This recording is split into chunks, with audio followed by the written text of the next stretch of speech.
유다의 아사왕 제38년에 오므리의 아들 아합이 이스라엘의 왕이 되니라. 오므리의 아들 아합이 사마리아에서 22년 동안 이스라엘을 다스리니라.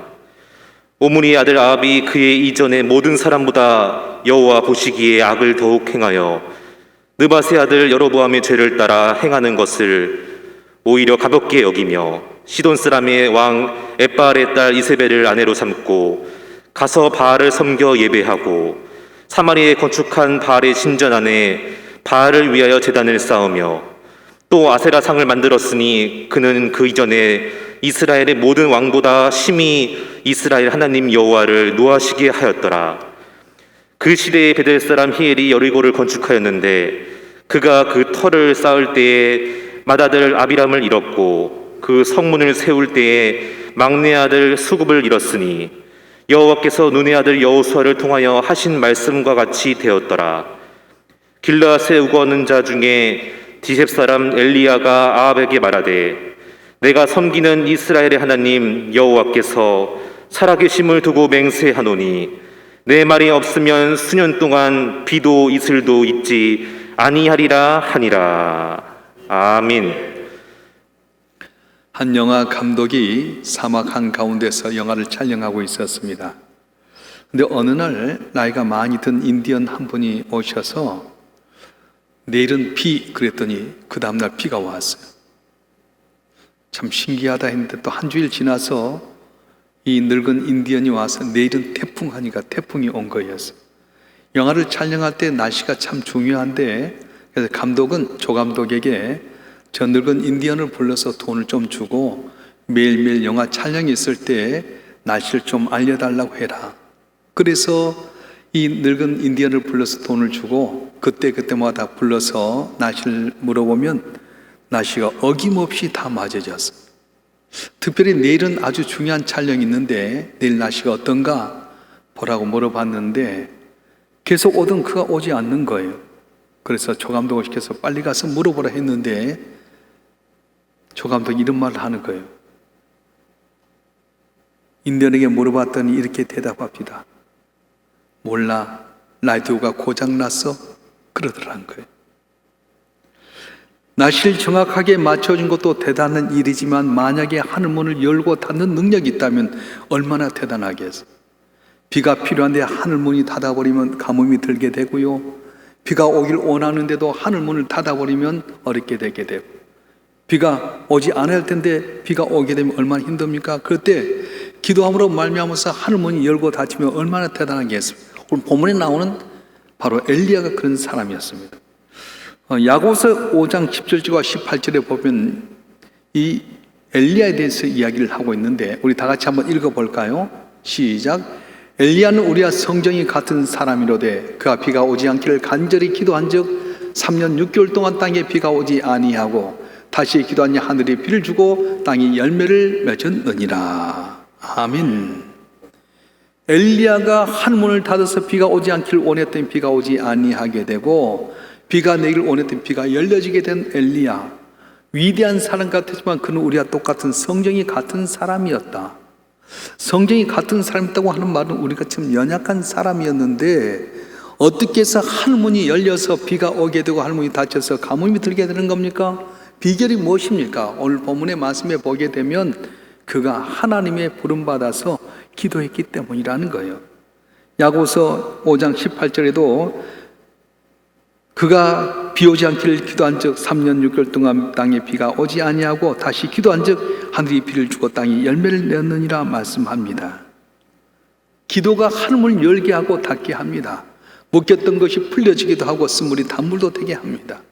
우리가 잘 알다시피 야곱이 바단 아람 에삼촌 집에서 싹을 10번이나 바뀌는 가운데서도 하나님 은혜로 큰 거부가 되어서 4명의 아내와 12명의 아들과 또 딸들을 데리고 돌아오는 가운데 야복강 건너에서 형 에서가 400명의 군사로 20년 전에 자기를 속이고 아버지를 속여서 장자의 축복을 받았던 야곱을 기다린단 말에 가슴이 덜컹하게 됩니다.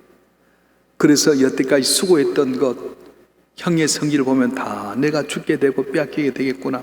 그래서 이 재산을 세 대로 나눠서 형에게 보내서 누가 보낸 거냐? 그러면 당신의 종 야곱이 보낸 겁니다. 그리고 형의 마음을 달래고 아내와 자식들을 보내고 났는데 그대로 두려운 가운데 있는데 웬 사람이 와서 시비가 붙어 싸움이 벌어지게 됩니다.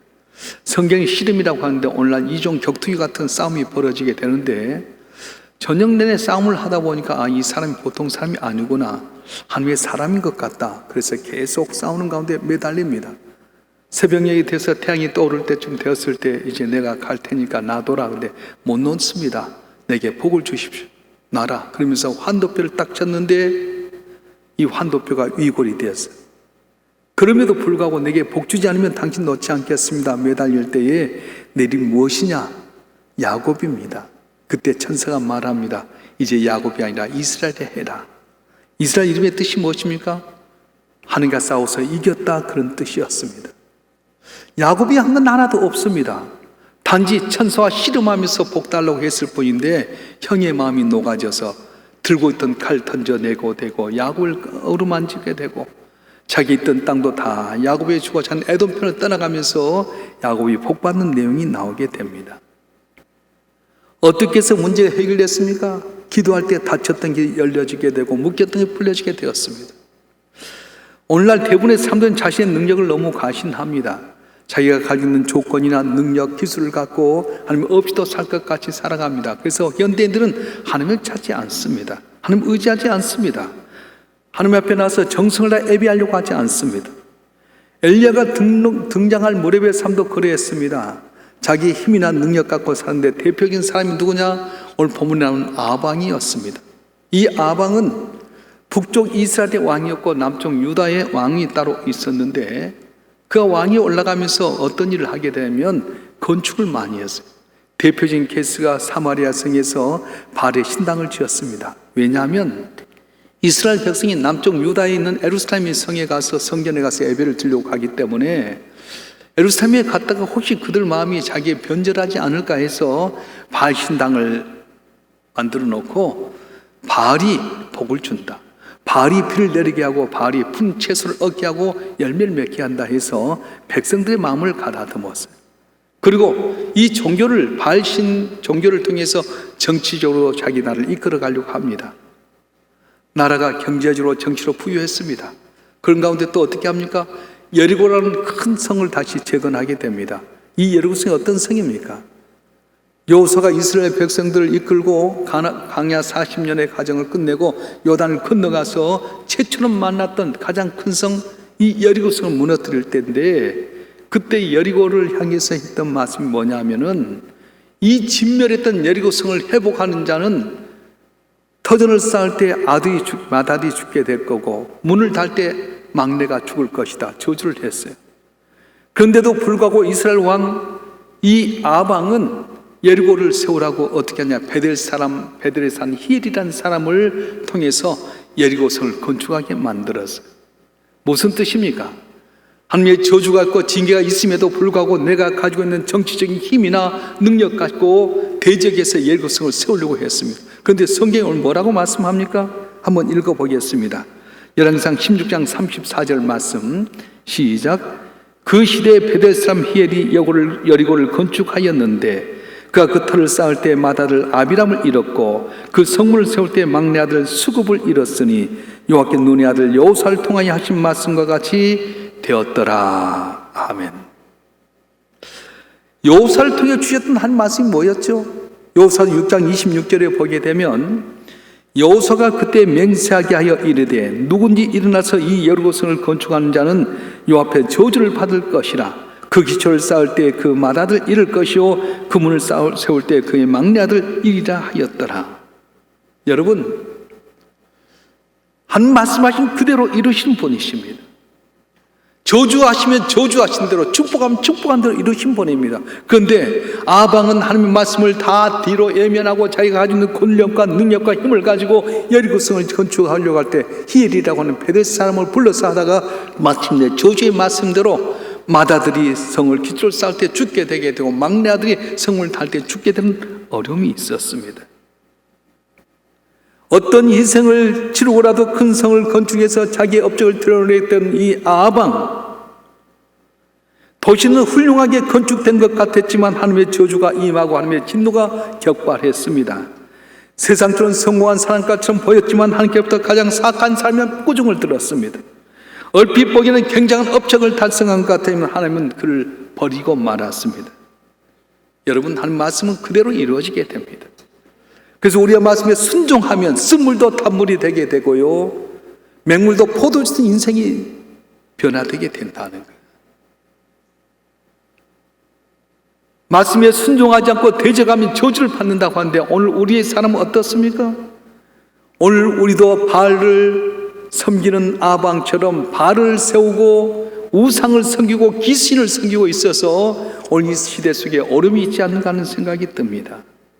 그래서 여리고성을 세우다가 힐의 아들들이 죽게 되게 되고, 바알 신당을 세워서 하나님보단 바알이 비를 내리게 되고 우리를 풍요롭게 한다고 했다가 어떻게 되는 겁니까? 하나님의 진노가 거기에 임하게 되었습니다. 성공한 것 같았지만 어지러운 세상이 되어져 갑니다. 굉장한 업적을 남긴 것 같았지만 위기가 기다리고 있습니다. 아합 시대의 강력한 왕권을 회복한 것 같았지만 사실은 기나긴 흉년이 기다리고 있었습니다. 농사가 엉망이 될 뿐만 아니라 사람과 가축도 물을 먹일 수가 없었고, 심지어 아방이 타고 있는 말을 물 찾기 위해서 이리저리 찾아다닐 정도로 어려워지고 많았습니다. 오늘 이 시대를 냉정하게 한번 살펴보십시다. 이 시대가 꼭 아방의 시대와 같습니다. 풍요로움이 있습니다. 부강해졌습니다. 정치적으로도 다 일사천리 같습니다. 그런데 하나님 없이도 살 것처럼 바알을 섬기고 우상을 섬기고 세상을 사랑하는 아합의 시대처럼 오늘이 그렇습니다. 주의 은혜로 풍요로웠습니다. 강성한 나라가 되었습니다. 그런데 믿는 성도들마저 옛날 보릿고기에 넘어가면서 하나님 의지했다가 복받았던 이 나라, 6.25 사변을 통해 이 나라가 가장 가난하고 저주받은 나라인데 주의 은혜로 말미암아 믿음의 선지자의 기도로 부강해졌는데도 불구하고 신령과 진리로 예배하기보다는 인간의 생각과 방법으로 살다가 코로나19 때문에 교회 모이지 못한다면 다 거기에 머물러 버리고 나태하게 되고 카인처럼 형식적으로 예배드리는 모습이 오늘 바로 아합의 시대가 아닌가 하는 생각이 듭니다. 여러분, 우리가 언제까지 이렇게 살 겁니까? 주님 다시 오리라고 약속하셨습니다. 재림이 있을 거라고 말씀하셨습니다. 휴거가 있을 거라고 말씀했습니다. 여러분 생각해 보셨습니까? 주님 나를 만나려고 다시 구름 타고 임재하신다면 여러분 어디에 있을 것 같습니까? 7년 대환란을 맞이하면 어떨 것 같습니까? 아프가니스탄이 지금 그렇지 않습니까? 미군이 떠나고 나니까 그들에게 왔던 것은 정말로 너무 처참한 환경에 빠졌어요. 제가 권사회 회장단들에게 탈레반이 사람 죽인 장면을 이렇게 총으로 쏴서 죽이고 여자를 목을 쳐 죽이는 장면을 보여주면서 이걸 교인들에게 좀 나누면 어떻겠냐 했더니 아무도 반응이 없는 거예요. 그래서 제가 권사회 대표장에 물었어요. 아니 안 봤냐고 그랬더니 목사님 보려고 했는데 전화가 와서 너무 처참하니까 보지 말라고 몸살 났다는 거예요. 동영상 안 보여드리지만 저는 그걸 보면서 눈만 감으면 그 모습이 있는데요, 총 쏴서 머리 쏴서 죽이되 그대로 죽는 것이 아니에요. 진짜 도끼로 갖고요 사람 목을 치는데 한 번 치면 안 되니까 몇 번 쳐가지고 목을 잘라고 들고 다니고요, 팔 잘라내고 다리 잘라내고. 여러분 7년 환난의 시대가 되면 이런 과정이 있는데 우리는 아직도 주님 재림할 것 생각도 못하고요, 천년만년 살 것 같이 인간의 생각과 방법으로 살 때가 얼마나 많은지 모릅니다. 물론 오늘 이 시대 속에 코로나 팬데믹의 어려움이 있게 되고 경제로 정치로 폭우로 많은 자연의 질서가 어렵게 된 것은 여러 가지 원인이 있겠지만은 근본적으로 들어가면 영적인 위기라고 하는 겁니다. 하나님의 사랑 가운데 거했던 우리가 하나님의 사랑을 등지고 살아가게 되고, 사람 의지하고 권력 의지하고 세상 의지하다 보니까 하나님께서는 나 너희 싫다, 정말로 너희들이 내게 은혜 받았던 것 외면하는 건 나 싫다, 그래서 고개 돌려서 오는 것은 아닌가 하는 생각이 들었습니다. 이런 아합의 시대에 하나님께 엘리야를 등장시키게 됩니다. 오늘 17장 1절 말씀 한번 읽어볼까요? 열왕기상 17장 1절 말씀 시작. 길르앗에 우고하는 자 중에 디셉 사람 엘리야가 아합에게 말하되 내가 생민 이스라엘의 하나님 여호와께서 살아계심을 두고 맹세하노니 내 말이 없으면 수년 동안 비도 이슬도 있지 아니하리라. 아니라. 아멘. 엘리야는 이름의 뜻은 여호와는 나의 하나님이라는 그런 뜻이에요. 엘리야는 아합의 시대에 모두가 다 하나님의 등지고 우상을 섬기고 바알을 섬기고 있을 때에 하나님과 깊은 교제를 통해서 기도하는 가운데 말씀 묵상하는 가운데 하나님의 음성을 듣게 됩니다. 그리고 너는 가서 아합에게 말해라. 네가 말하기 전에는 하늘에 비도 이슬도 내리지 아니하라고 말해라 말씀합니다. 아합이 어떤 사람입니까? 날카로운 칼 갖고 대적한 말을 하면 자기 나라에 손해난 말을 하면 당장 목을 죽일 수 있는 왕인데 담대하게 나가서 그에 말하게 됩니다. 내가 말하기 전에는 하늘에서 비도 이슬도 내리지 않습니다. 회개하고 자복하라고 말씀하는 겁니다. 여러분, 엘리야가 축복을 선포한 것이 아니었어요. 나라와 민족이 잘 되라고 하는 선포가 아니었습니다. 오히려 나라와 민족 앞에서는 정말 배반한 말 같고 왕의 마음을 아프게 해서 죽임을 당할 수밖에 없는 말이었지만, 그러나 자기 민족의 번영과 발전보다는 왕의 기분을 맞추기보다는 하나님의 뜻을 전하는 것이 목적이었습니다. 바알이 어떤 신입니까? 사계절 잘 다스리고 기를 주장해서 곡식과 포도를 많이 수확해 하는 기상의 신이라고 소개했는데 실제로 비를 내리고 이슬이 맺게 하고 열매를 맺게 한 하나님이셨어요. 그런데 하나님 배반하고 우상을 섬기니까 하나님께서는 엘리야를 통해서 내가 말하기 전에는 비도 이슬도 내리지 아니하리라 말이라 이야기한 거예요. 바알이 비를 내리게 한 것 아닙니다. 바알이 잘하게 한 것 아닙니다. 하나님께 잘하게 했는데 그걸 잃어버리고 우상을 섬기다 보니 하나님 마음이 돌아서게 된 거였어요. 저는 여기서 엘리야의 모습을 생각해 봅니다. 엘리야도 자기 나라 민족의 번영을 축복하고 싶고 왕에게 복을 주고 싶지만은 깊이 묵상하는 가운데 교제하는 가운데 들려온 하나님의 뜻은 너는 가서 저주를 선포해라. 바알이 비를 내리고 아름다운 결실을 맺는 것 같지만 바알이 아니라 하나님이라는 것을 사실을 드러내기 위해서 3년 반 동안 비가 오지 않도록 내가 말하기 전에는 비가 내리지 않고 이슬이 내리지 아니하라고 선포해라 말씀하셨습니다. 그리고 엘리야는 이 음성을 듣고 담대하게 나가서 아합에게 말하는 겁니다. 당신들 어디 바알에게 한번 구해봐라. 비가 오나 봐라. 바알이 아니라 하나님이 비를 내리신다. 회개하고 돌아오고 선포했던 것입니다. 그래서 엘리야는 하나님 앞에서 받은 음성을 갖고 선포했더니 하늘문이 닫혀지는 놀란 기적의 역사가 있었습니다. 비도 내리지 않고 이슬도 내리지 아니했고, 그래서 이스라엘 백성들부터 시작해 왕까지 주 앞에 돌아오는 기회를 주었던 것입니다. 오늘 이 시대 속에 우리로 하여금 하나님께서 말씀을 전한다면 뭐라고 말씀을 전할까요? 우리는 이 나라의 행복을 변하고 번영을 원할 겁니다. 우리 개인이 잘 될 걸 원할 겁니다. 여러분 기도 제목이 무엇입니까? 내 자녀가 잘 되고 이 나라의 민족이 잘 되고 우리 교회가 잘 된 것 아닙니까? 맞습니다. 그런데 이것보다 더 중요한 것은 하나님의 뜻을 전하는 거예요. 하나님 없이도 살 것까지 천년 만년 살 것까지 교만하고 재림도 기다리지 않는 우리로 하여금 하나님이 다시 오신다, 하나님이 먼 걸 주장하신다, 주 앞에 돌아오라, 이 말씀을 선포하라고 말씀하는 거예요. 만약 그렇지 아니하면 하늘문을 닫아서 내가 하나님 바라보게 하리라고 하는 그런 말씀인 것입니다. 하늘문을 열고 닫는 비결이 무엇입니까? 그 비결은 하나님과 충분한 교제 가운데 기도를 통해서 하나님의 말씀을 듣는 거예요. 그래서 우리는 내 원한대로 하는 것이 아니라 하나님 원한대로 기도하고 하나님 원한대로 선포해야 됩니다. 예수님께서 십자가를 앞에 두고 겟세마네 동산 올라가서 기도하니 뭐라고 기도합니까?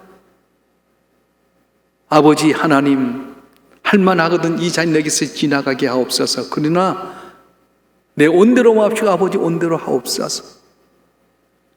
무려 3번이나 간절히 기도한 다음에 하나님이 원하신 뜻이 십자가 지는 것이구나. 그래서 하나님의 아들이셨던 당신께서 이 땅에 오셔서 로마의 군경에 의해서 허무하게 나약하게 십자가에 못 박혀 죽었어요. 멸시천대에 받으면서도 십자가에서 내려오면 우리가 내를 믿게 한데도 불구하고 힘없이 맥 빠진 사람처럼 십자가에 못 박혀 죽고 말았습니다. 그런데 하나님은 거기에 머물러 버린 것이 3일 만에 예수님을 살게 하셔서 하늘에 있는 자와 땅에 있는 자, 땅 아래 있는 자가 예수의 이름을 무릎 꿇게 하시고 바로 전능하신 하나님의 아들의 힘을 드러내고 우리의 메시아가 되게 만드셨던 겁니다.